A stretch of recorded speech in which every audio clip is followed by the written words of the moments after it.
বন্ধুরা, কি দেখছেন? দেখছেন আমি খেতে দিচ্ছি। সন্তানদের যেমন মারা খাইয়ে মানুষ করে, তেমনি সন্তান তুল্য এই গাছগুলিকে আমি খাবার দিচ্ছি, একটা অতি পুষ্টিকর জৈব খাবার এই গাছগুলিকে। হ্যাঁ বন্ধুরা, অমৃত সার এইটি। এটা আমি কেমন করে ঘরোয়া পদ্ধতিতে তৈরি করি সেটা দেখাবো আপনাদের। আপনারা সঙ্গে থাকুন।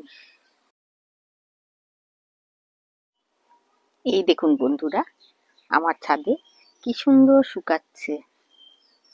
কি বলুন তো এগুলো? এগুলো হচ্ছে ডিমের খোসা, চায়ের পাতা আর কলার খোসা।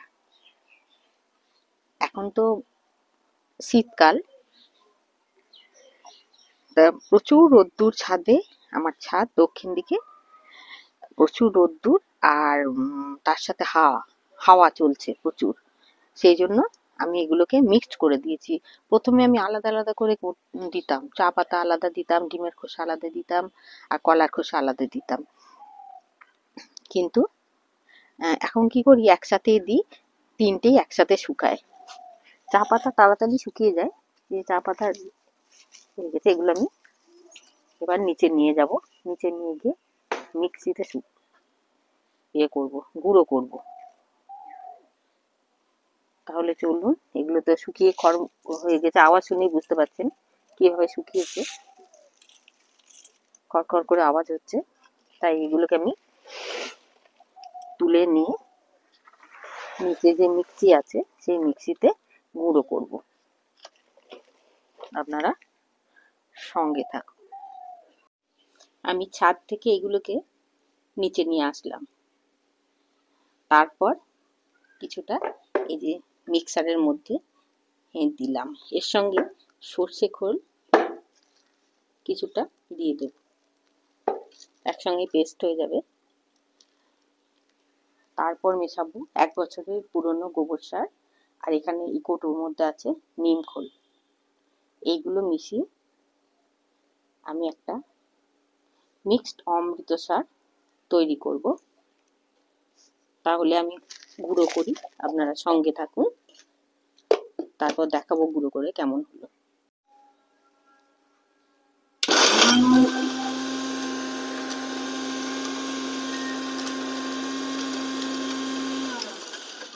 দেখি এবার কেমন হলো গুঁড়ো করাটা।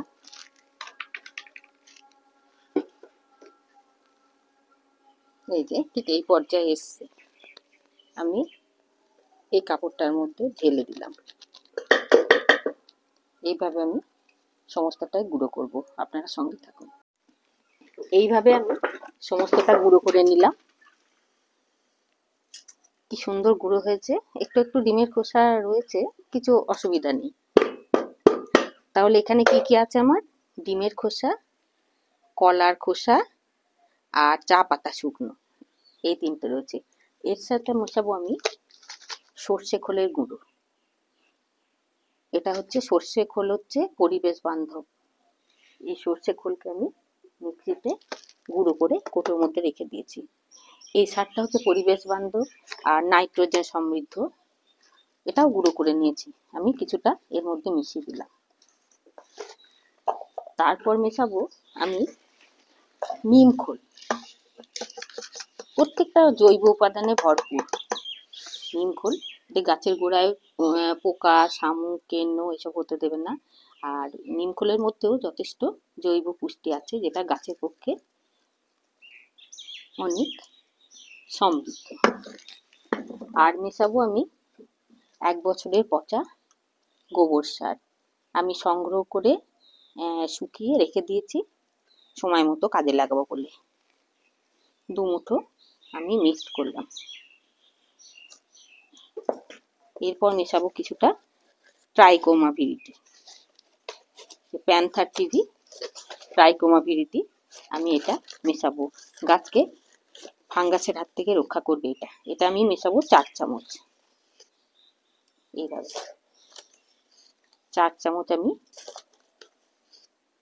ঠিক এরকম করে মিশিয়ে নিলাম। এবার এগুলোকে আমি পুরো মিশিয়ে নেব এইভাবে। তাহলে দেখুন বন্ধুরা, কোনোটাই এর মধ্যে আমার কেনা নয়, সবকিছুই জৈব উপাদানে ভরপুর। আমার কিচেন কম্পোস্ট থেকে আমি একটা উন্নত ধরনের অমৃত সার ঘরে প্রস্তুত করলাম। যদিও এটা একটু কষ্টসাধ্য বা সময়সাধ্য ব্যাপার, তবু আমি এটা জমিয়ে 1 মাসের জমি আমি এটা করে রাখি। আমার 6 মাসের খাবার হয়ে যাবে গাছের। এনপিকে সার আমরা তো বাজার থেকে কিনি, তা না কিনে আমরা ঘরেই এইভাবে এনপিকেটা প্রস্তুত করতে পারি। নাইট্রোজেন আছে সর্ষে খোলেতে, আর ফসফরাস রয়েছে ডিমের খোসায়, আর কলার খোসায় রয়েছে প্রচুর পরিমাণে পটাশিয়াম, যেটা গাছের জন্য খুবই দরকার। এবার আমি কি করব, এই কৌটোর মধ্যে এগুলোকে স্টোর করে রেখে দেবো। আর জবা গাছের জন্য এটা খুবই উপযোগী। জবা গাছ খেতে ভালোবাসে ভীষণ, খাবার লাগে। এমনি তরল লিকুইড বা যাই দিই আমি, মাসে 2বার করে আমি এটা 4 চামচ করে প্রতিটা জবা গাছের গোড়ায় দিয়ে থাকি। সেই জন্য আমার জবা গাছগুলো ছোট ছোট গাছে 1 গাছ করে ফুল হয়, এবং সবজি গাছেও আমি দিয়ে থাকি, কারণ এটা বেশি কম হয়ে গেলে আমার কোনো ক্ষতি করবে না। বন্ধুরা, কেমন লাগলো আমার ভিডিওটা আমাকে লাইক কমেন্ট শেয়ার করে জানাবেন, আর যদি ভালো লাগে তাহলে চ্যানেলটাকে সাবস্ক্রাইব করবেন। নমস্কার।